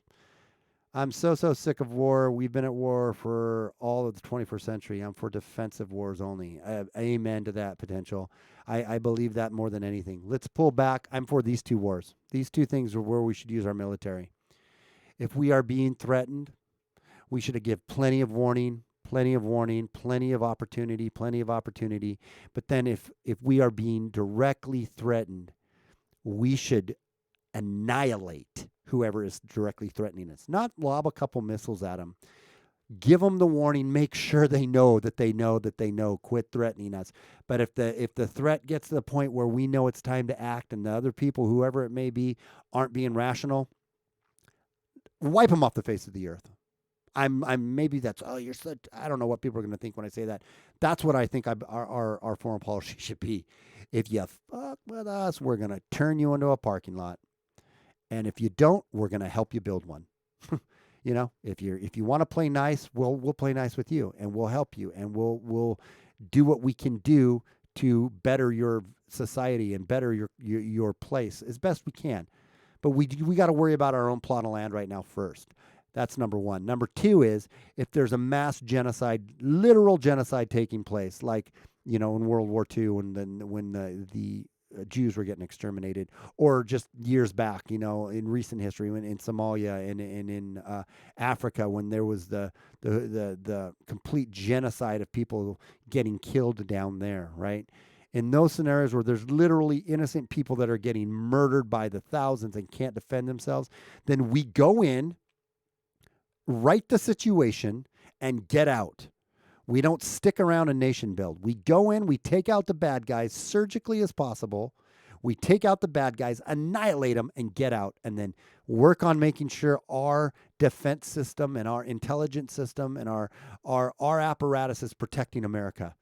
And if I don't understand why that wouldn't work. It would work. But see, that's not these psychotic warmongering pieces of shit don't get it or don't care. They get it. But all they see is money and power. And so they push this on the left and on the right. And it seems like on the left even is more. Obama dropped more bombs than Trump has by a long shot. He got a Nobel Peace Prize while sending more drone attacks than the president before him. I believe it was more than even Bush. I could be wrong on that. But he sent a shit ton. Says in his press release, spoke about sending aid, not military, to Venezuela. Potentials agreed. Rational says potential agreed. The West should have learned from Reagan working with Mujahideen against the Soviets that led to Taliban and Al Qaeda. The CIA call it blowback. Yep, blowback is the term. The price of intervention has been far too high. Agreed. Potential said agreed, and yes, Hillary should be in jail or worse. Rational said exactly. Let socialism fail under its own stupid Marx, under its own stupidness. Marx was wrong about what motivates people to work. Potential. I'm not a fan of death penalty. I'd settle for seeing Hillary in prison, jumpsuited, till she dies of natural causes. Go back to the gold standard is what. Yeah, that's what we need to do. We need to go back to the gold. And that's when all this shit happened back in the 70s with Nixon, when Nixon took us off the gold standard. That's when all this crap went down, man. And all of a sudden we just started printing money like it was Monopoly. And we've been able, might is right. And we've gotten in. That's the one thing where I'm all conservative on all these other ways, but man, I'm very like left-leaning, or used to be. It's not even anymore. Used to be left-leaning on, let's not go to war. Why are we being imperialistic? Why are we nation building? Why are we bullying the world with all this stuff? We don't need to do this. Let's try to help the world more. Like I said, in starvation, let's send aid and not bombs. When there is actual genocide going on, let's go in there and eradicate that and get out. Let's not sit there and take their resources, or nation build. But it's never about that. It's always about power. It's always about a money. It's always about us pushing out our empire more and more and more. And that's never worked for any country, nation ever in the history of the world. There always comes a time where that type of mentality makes you fail, makes you fall. Unending cans of whoop ass for those that directly tread on us. Yeah, other than that, take care of our own. Exactly. It's a Machiavellian thing. Be brutal to enemies as a warning to other potential enemies. If you have to fight, destroy those you fight. And that's exactly what I think. But up until that point, give your enemies or those threatening you every chance to see reason and logic. And if they can't see reason and logic, light them up. Light them up. Yeah. Hey, I saw you just posted up there, Rational, 1 Corinthians 13:13.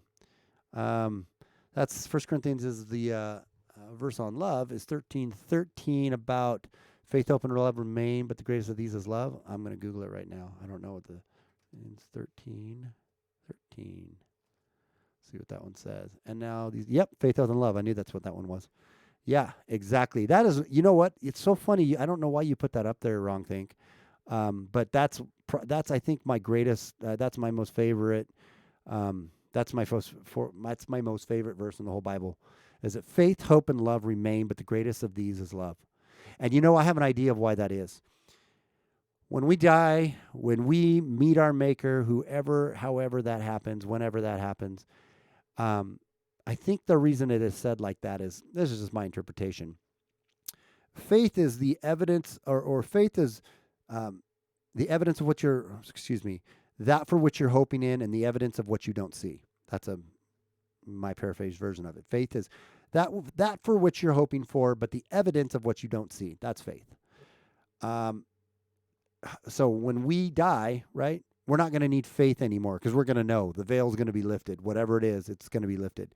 You're not going to need hope anymore, because your hope will be fulfilled, or a lack thereof, right? But so you don't need faith and hope. Those aren't eternal, right? These three things are the greatest, but those two aren't eternal, faith and hope, because you won't need faith eternally. You're going to see. You're not going to need hope. But what it says is the greatest of these, and what will remain, is love. Because love, I believe, is the essence of who God is. Love is what the essence of God is. So faith, hope, and love. You're not going to need love, or you're not going to need faith when you die. You're not going to need hope when you die, but love's always going to remain. Love is always going to remain. So I don't know. I love that verse, though. It's my favorite verse, man. I wouldn't think it was coming from Rational either. My concern for the guide our politics. Do the greatest good for the greatest number. Absolutely. What's up, Chrissy Ann? Glad to see you in here. Yeah. Potential low. Potential Guten Tag. No trolling, though.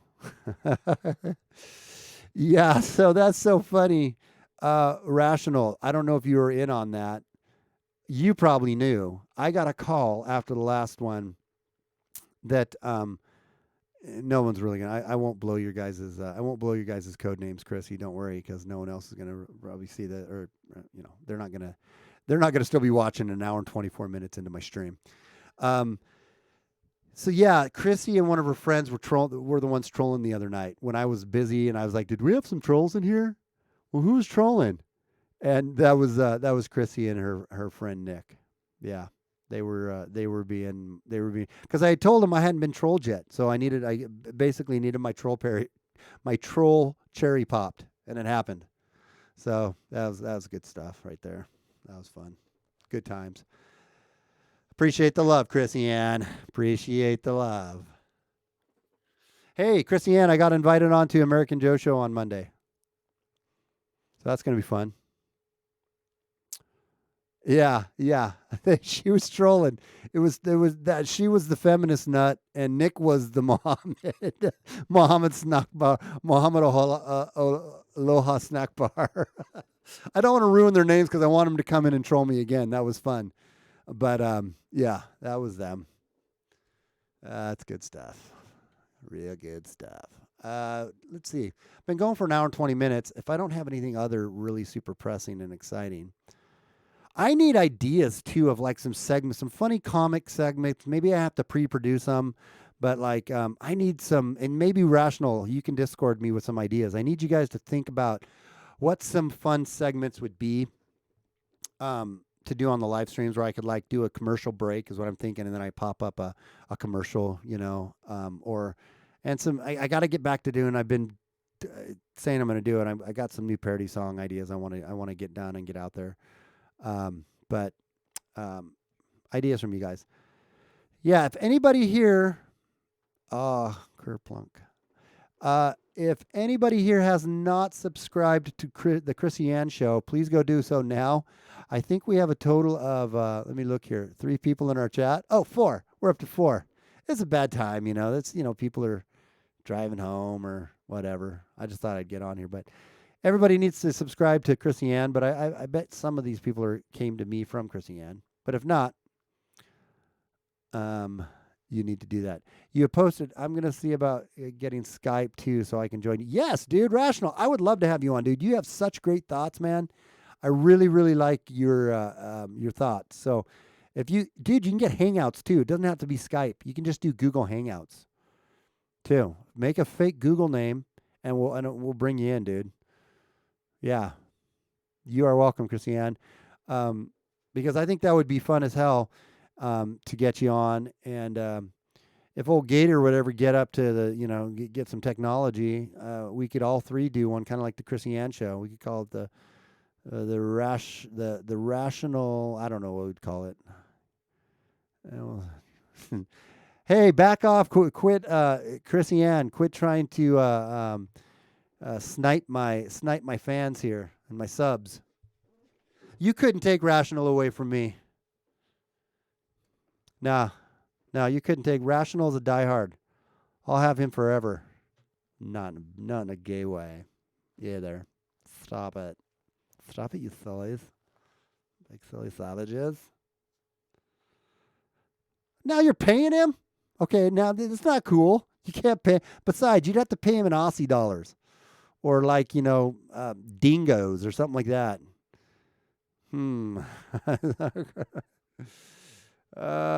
Coke and Smile. What's Coke and? Now you're selling drugs on my show? You can't do that. We're not into Coke here. Coke and Smile. I don't understand what that is. What are you saying, Chrissy Ann? I thought you were a God-fearing woman. Now you're talking about Coke and smiling? I don't know what this is. Oh, sure. Rational. Jeez.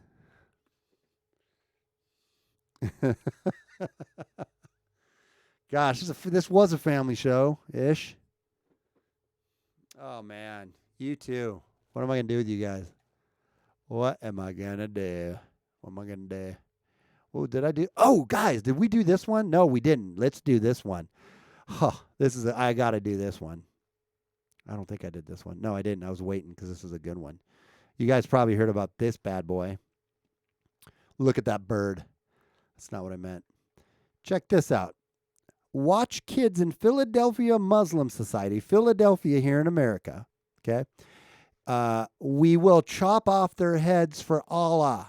Listen to this little sweet lullaby children's song. Now, this isn't a song you get on your normal kid CD, right, at the daycare.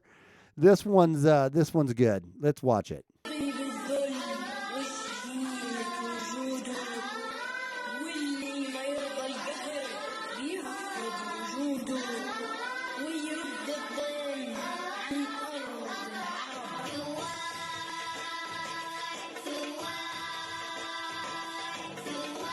Rebels, rebels, rebels.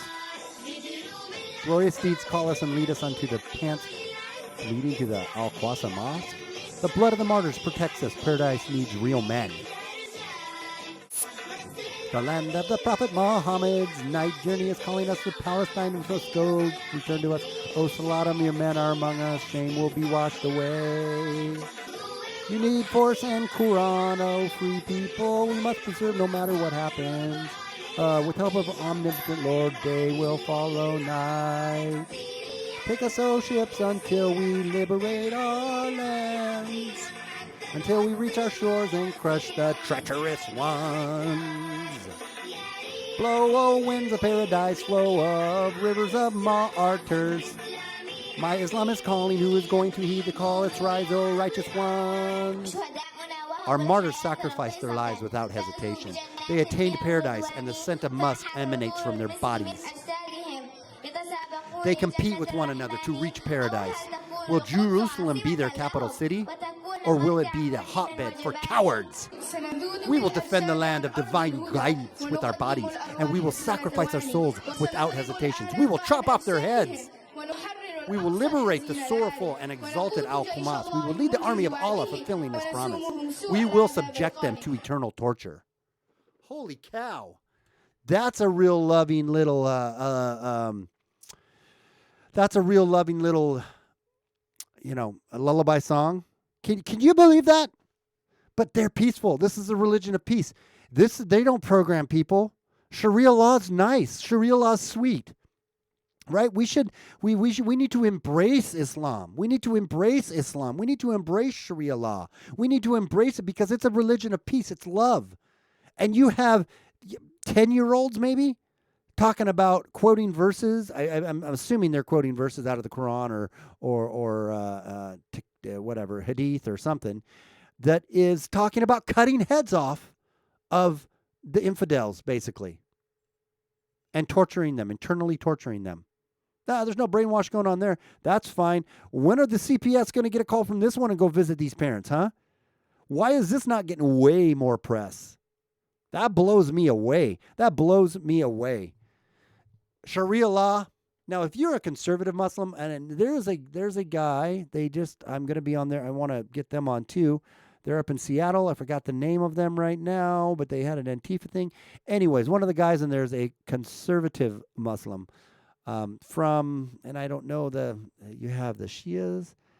Help me out here, Rational. Who are the more conservative ones? You have Shia.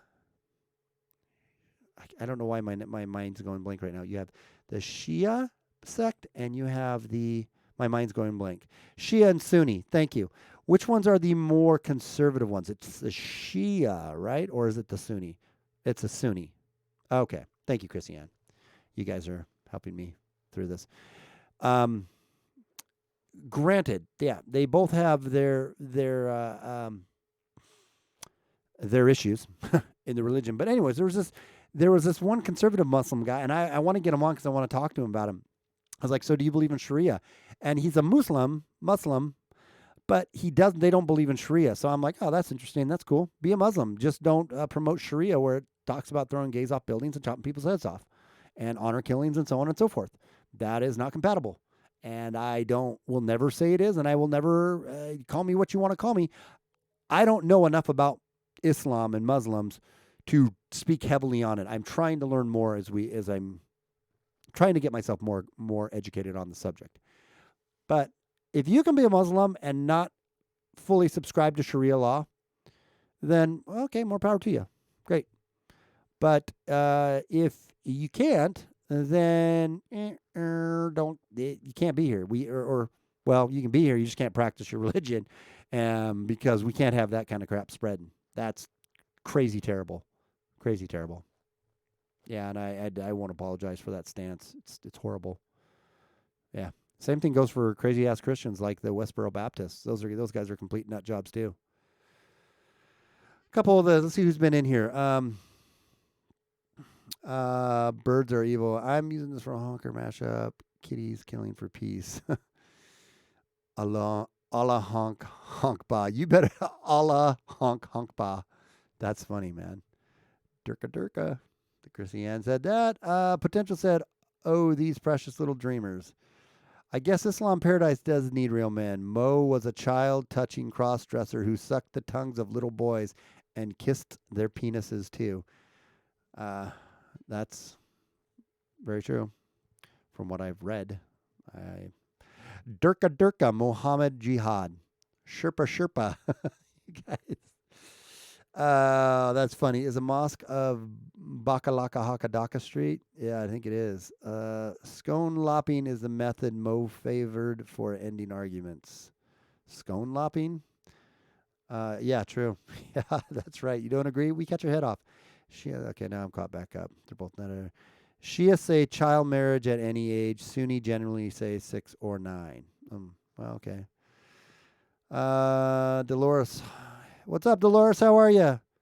Glad to have you here. I can be your resident Islam expert, dude. Studied it for years. Well, then, dude, I need you, bro. And let's educate me. What about the Baptists that dance with the rattlesnakes? Yeah, they're crazy nutter too, Dolores. You're right. They need to be a few more of those need to be bit, and let's thin the herd out a little bit. Let's thin the gene pool. If you're gonna dance with a rattlesnake, you deserve to be bitten. Afghanistan used to be a Buddhist nation. Pakistan was a Hindu nation. Lebanon was a Christian nation. I didn't know that potential. Okay, what are you talking about? A whole bunch of stuff. We've been bouncing all over. Yeah, I figured that out. I got after I said it, I got it rational. You don't have to explain everything to me. I got what you meant. I mean, what you know. Chrissy Ann, so you lived in India. For how long did you live in India? It's a 10-second delay. So while you're doing that, I'll switch off of this. I'm going to go over to here, see what that was like about. That was the SBL article. It was Pelosi.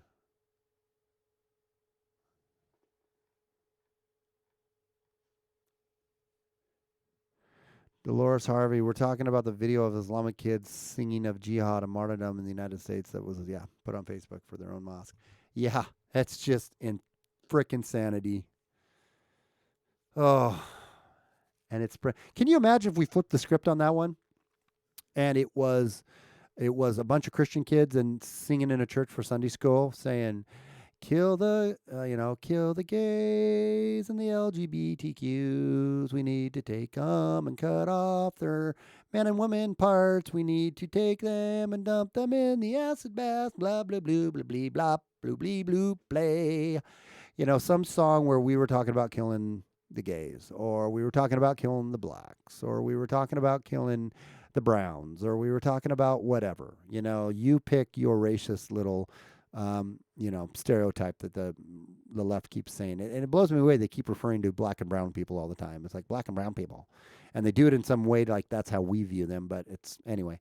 Can you imagine how that one would go over? It would go over like a pregnant pole vaulter. It wouldn't. It's crazy. But they will absolutely get a pass on it. They will not really get called out. That will not get shamed. That will not cause shock among people. That'll just be, it's normal, whatever. Yeah, it's crazy. Craziness is what that is right there. Oh, kill them now or don't kill them. That's one on abortion. I don't want to jump into that one right now. It's not racist to be disturbed by. Oh, yeah. Did you hear that Obama said it's not racist to be disturbed by immigration. Everybody has to have some agreed upon rules. I don't know if he's got the memo, but that doesn't fly. That is not flying in the progressive left right now. But he'll get a pass on this. Imagine, well, you don't have to imagine, when conservatives say this, we are absolute bigoted haters, racist haters. Obama says it, and he'll get a complete pass on it. Obama, it's not racist to be disturbed by immigration. Everybody has to have some agreed upon rules. Former President Barack Obama gave a different take on the immigration debate than the ones that are typically coming out of the Democratic Party during a speech in Berlin, according to Newsweek. What he's doing in Berlin, Obama was speaking during a town hall event for young leaders in Europe over the weekend. European countries are having their own struggles with how to manage immigration. Yeah, you think? You think? What did Obama say about immigration? Obama pushed back against a liberal tendency to label anyone concerned about the impact of immigration as racist. We can't label everyone who is disturbed. I wonder if he's starting to say this because they are starting to realize, holy crap, with all this immigration, illegal, just floods of immigration in Europe, from the Islamic community and so on and so forth, flooding into the UK, and all the immigration on our southern border flooding into America. I think they're starting to realize this is going to be a problem. This is starting to be a problem that we can't just spin off anymore as, under our progressive liberal bullshit that says we need to be caring, compassionate people to take care of these, and it's our duty. I think they're starting to realize, this isn't going to work out so well if we don't get a grip on this. So Obama pushed back against his liberal tendency to label anyone concerned about the impact of immigration as a racist. We can't label everything. I got to mute this for 1 second. Hang on a second.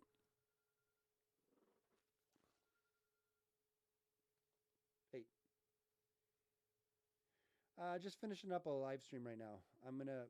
You're in the middle of it, and I had to mute it. So can I call you right back in 5 minutes? I'll call you back in 5 minutes. Bye. Okay, sorry about that. That was my daughter calling. She's out running around in the neighborhood. Anyways, we can't label everyone who is disturbed about immigration as racist, Obama said. If you're going to have a coherent, cohesive society, then everybody has to have some agreed upon rules. And there are going to have to be some accommodations that everybody makes. And that includes the people who are newcomers. The question is, are those fair? And in his later remarks, we should want to encourage newcomers to learn the language of the country that they're moving to. That's weird. Of course. Does that mean that they can never use their own language? Yes, that's what it means. Yeah, that's what conservatives or anybody else has ever said, is that you're never allowed to use your own language. What a stupid-ass question is that? What conservative has ever said, if you come to America, you can't speak your native tongue? No, we've never said that. Ever. No one has ever said that I've ever heard of. What we have said, or what has been talked about, is saying, make sure that you do learn our language too, the language of which the country that is you're coming to, because you're going to be there and you're going to need to know how to speak the language to communicate with people.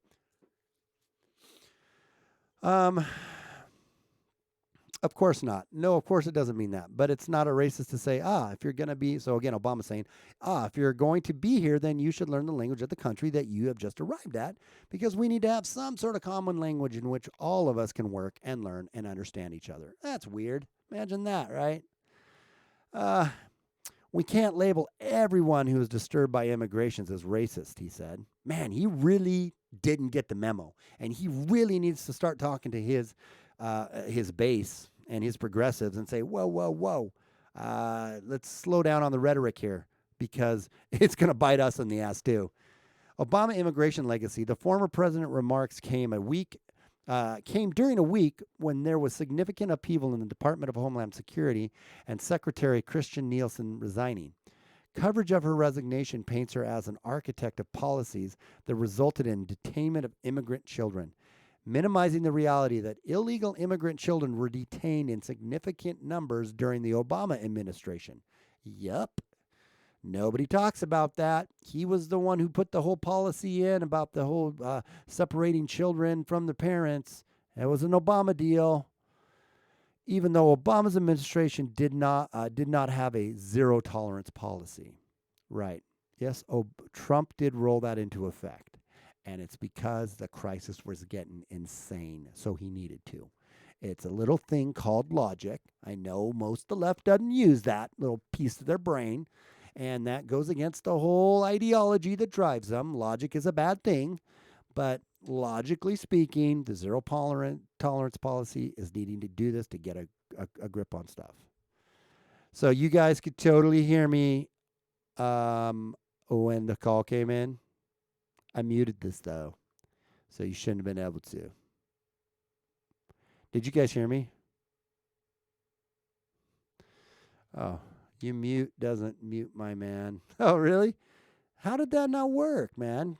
Did you guys hear my whole conversation? Huh.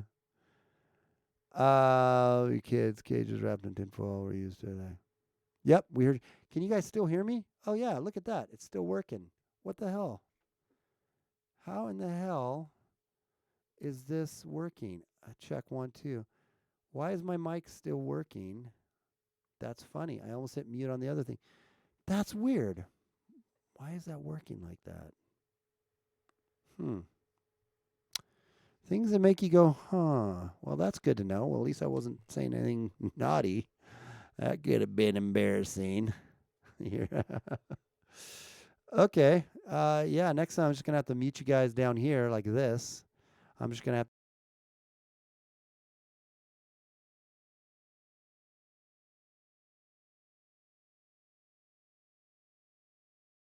to know all the bad stuff I just said about rational wrong think.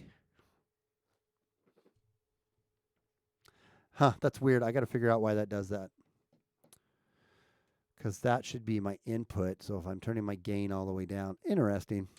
Things make you go all the way down. All the way down. It's still coming. But I'm still pulling through a little bit. All the way down, still pulling through a little bit. Oh, okay. Well, interesting. So when I talk like this, though, am I distorting, or is this like a way better level? It almost sounds way better in my ears. Is that too loud now? Yeah, I know. I was muted. Mutations. Is this a good level? I'm hitting the red though. I feel like I'm clipping out a little bit. Is this a better level for my streams? Or am I too loud? Somebody answer me, damn it. I guess I would get loud like this sometimes too. Is this getting too loud? Will you guys answer me? Where'd you go? Oh, I distorted there. I heard it. Okay. Maybe I'll bring it down just a titch. Just like that. All right, guys. I've been streaming now for an hour and 46 minutes. And I was going to cut this one up to make little videos out of it. But I'm going to jump off now. So everybody, make sure you come and check the Chrissy Ann show out at 9. I'm going to try to be on there at 9 tonight. My daughter does have some friends kind of doing some hanging out tonight, and I might have to do some driving around. So I'm going to do my best to do something, but I had fun. I'm glad you guys were in. I don't think I caught a lot of people just because of the time I did it. It was kind of odd. I'm also going to start promoting them more, like do that whole where you can push, put the notification up that you're going to stream. I'm going to try doing that too. But all right, guys, rational. A little distortion on that last bit. Yeah, that's what I thought. I turned it down just a little bit. Okay, everybody. Again, check out Chrissy Ann's show. Also, if you haven't subscribe to American Joe. I'm going to be on Monday with him. He just invited me, so that's cool. And then Drone Tech we're going to be doing some stuff with Drone Tech again soon. And Trigger Warning. Trigger Warning's really cool. Rational, have you checked out Trigger Warning yet? Yeah, so that's like 2 hours away. 9 o'clock is 2 hours away. Yeah, you're already in Saturday morning over there. Half hour of notice. Yeah, on live streams might work. Yeah, I'll probably start. I got to figure out how to do that. I got to get all my stuff tuned up a little more. Am I blurry? Because I'm showing up blurry right here. Is my picture to you guys blurry, or is it clear? How's it coming across to you?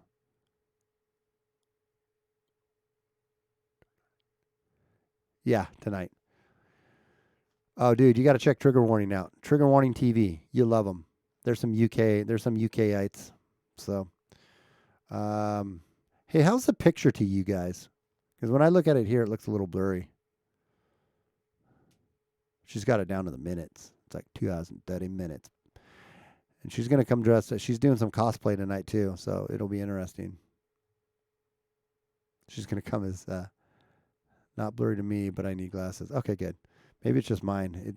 It always clears up when I go back and watch it. But all right, guys, I'm going to jump out now.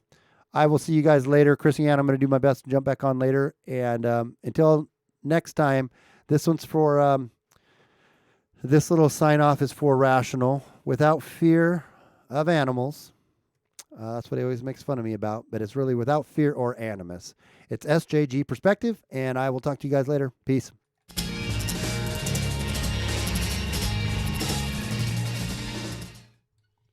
Don't say anything rude. I can still see what you're typing, even though you can't see me. All right, bye.